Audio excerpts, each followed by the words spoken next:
guys! For today's video is mag-try tayo ng fita. Kasi guys, matagal na akong hindi nakakatry ng fita. Since nung 2020, ganun. So, magpa-plain taste tayo ng fita. Honest reaction to guys. Kasi, nakakamiss yung fita na biscuit. Ewan ko kung nagbago na ba to or what, but sorry sa manok. Pero ito-try na natin to ngayong araw. So, please subscribe and like the video for more videos like this. Okay guys, mag-start na tayo. Bubuksan muna natin yung fita. Nag-ready ako dito ng bowl of strawberry. Yan kitang design guys. So, dito natin nalagay yung fita natin. So, ilagay na natin siya guys. Open up na natin siya.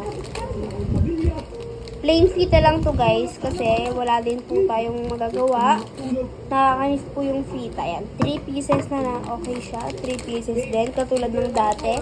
3 pieces din siya. 6, 7, 1, 2, 3, 4, 5,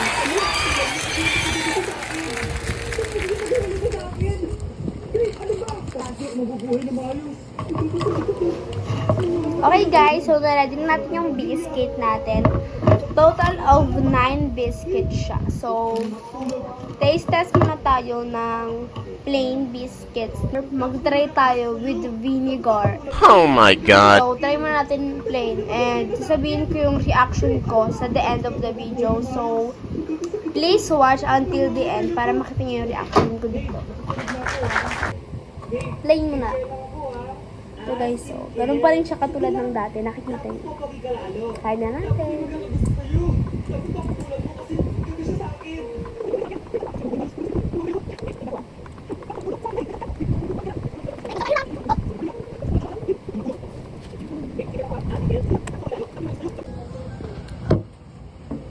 Okay guys, tapos na ako kumain ng plain fita.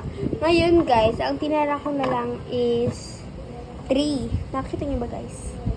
3 na lang po siya. Kasi 3 for I love you. Aww. Ayun guys, niready ko na din yung vinegar natin. So, wish me luck. Try natin muna siya with a little... Sorry. Try natin siya with a little bit of vinegar. Oh. Wish me luck. Go.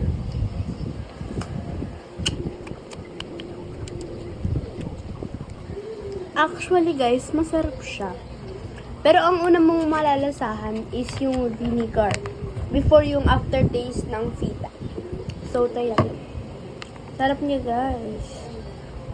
Buti tinry ko to.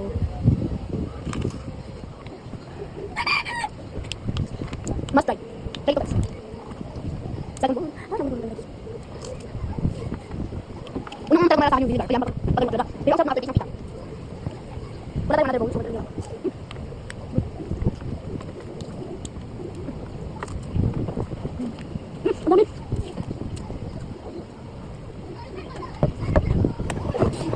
Okay guys, so alis lang sa video na to. Then, pwede pa siya sa family orientation. Like, 8 minute birthday, isa for snack. And, best gift ko with cheese. Pero wala akong cheese. So, we're going to everything.